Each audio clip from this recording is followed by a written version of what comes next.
nozzles, the real pressures, is about 10 in power 7. So in this case, we see 10 power 7 go up. 4% still momentum.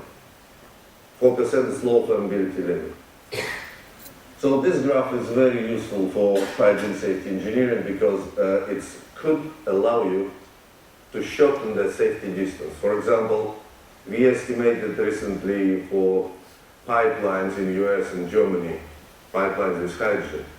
So the use of this correlation allowed to decrease safety distance 6 times from 600 meters to 100 meters just because you not stupidly calculate the distance by this graph because it's just momentum jet.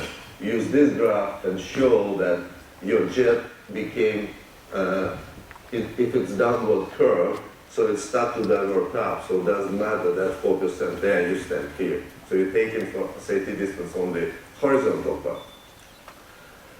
Another result that CFD, if you back to CFD, it's not FDS, it's fluent with our modeling. So the interesting phenomenon is switch of the axis. It's not new, but when we simulated, we didn't understand what's going on. So if you have a slot like this, so the jet will be like this way. It's a switch of the jet. It's, unfortunately for us, it's no. You will be happy that we discovered it, but people already were getting that before. But this interesting phenomena, it's one part of this plane jet, and another story with plane jet is over here. So at some distance, at some caliber, the plane jet with fixed ratio of length to width became round jet. So it decays like a round jet.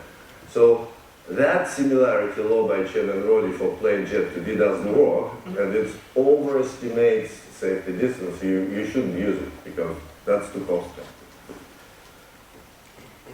Now, something about jet fires. So we call it universal correlation for hydrogen jet fires. It's dimensional, so you see flame length, and over here is mass flow rate by diameter. The most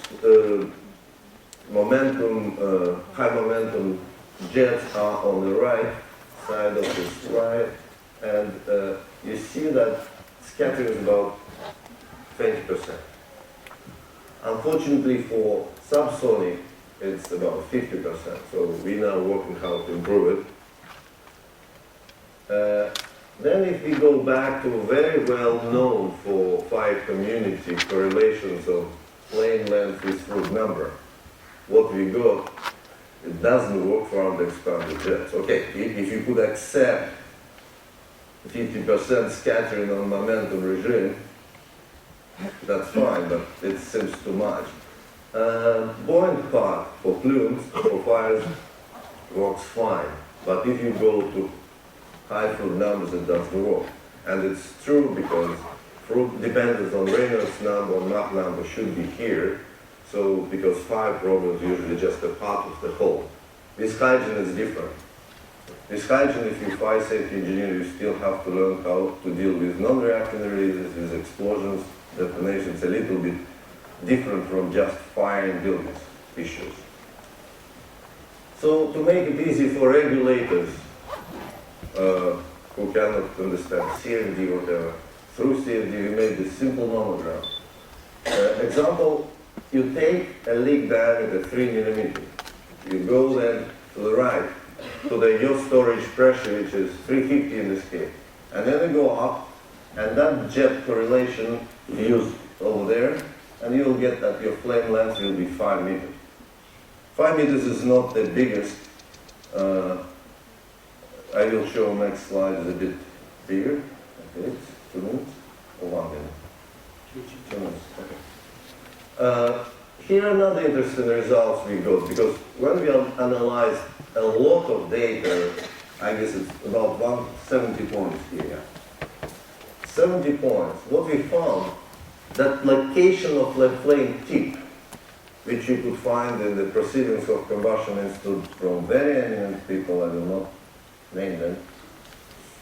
The location of the tip of the flame is where non-reacting jet have about stoichiometry. But really it's about 11%, not 29 or 30% for hydrogen. So it's much below compared to what was published. So this idea that the flame tip located on stoichiometric mixture for non-premixed turbulent flame since 50s. So we cannot confirm it. We got, if you see, it's scattered from 8% to 16 with average 11. It's not stoichiometric mixture.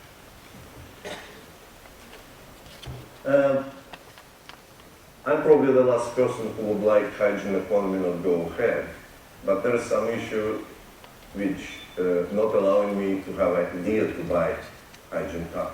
And the idea is, if now from 350 on-board storage through 5 millimeters you will release your hydrogen in your garage will be destroyed in a couple of seconds. Unfortunately, this problem was missed by simple reason. To make car lighter, people use so-called Type 4 tank made from carbon fiber, which could stand in fire 3-5 minutes. So they want to release it quicker.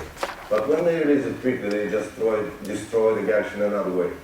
So another hydrogen feature is, if you release gas in a garage with small orifice, you could think that your pressure will grow and stabilize to whatever level. But hydrogen behaves differently. There is so-called pressure peaking effect. So if you're going to get about 20 kilopascal, really you will go through about 60 kilopascal. So it's again, if engineer will use just a simple approach, the engineer will make big mistake, and during the release, the enclosure will be destroyed. Here, just preliminary results, we use CFD to model when, because if you have small fire in a garage, what you really produce, you produce excellent extinguishing agent, water, because hydrogen runs to water. So then you could extinguish your fire, not only hydrogen, but what was initiated the fire in the enclosure. So here, release very big, so it's about 3 seconds, you see self-extinguishing started already. And here is some unresolved issues. First of all, I believe, and there where expertise of fire safety engineers will be very important, to make on-board storage about 30 minutes fire resistance instead of 3 minutes now, to let release hydrogen slower. And here just example, we work on pressure relief devices which will reduce the flame, something like that. Or even will make hydrogen release non-combustible. That's would be the best what we could do. And there are indication that this could happen, because if you release hydrogen through orifices like 0.2 mil, you cannot sustain combustion. I guess that's it. Thank you very much.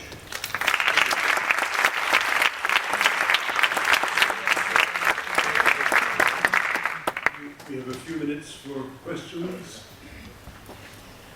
Anyone wish to raise a hand? Carlos.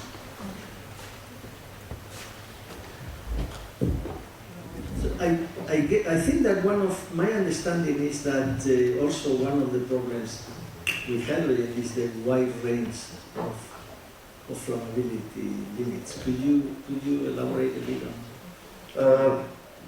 Okay, hydrogen, I would say, not more dangerous or less dangerous than others. It's just different and should be dealt with knowing that. So you're right. It's the most wide range of flammability, from 4% to 75%. It's order of magnitude lower ignition, and this possibility to be spontaneously ignited.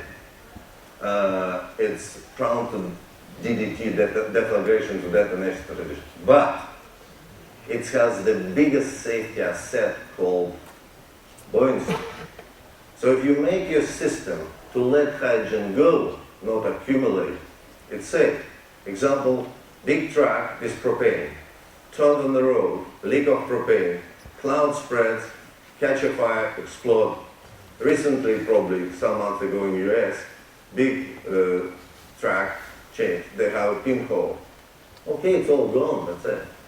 So it's just different, should be dealt differently, and then it's not more hydrogen. And we don't have choice. Fossil fuels will finish, we have to drive cars yet. So we probably will be fine, but our children of our children, they will be in trouble. So we have to invest now.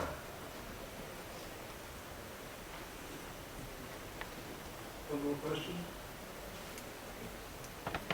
There's none more coming. I think we should thank you very much for your testimony.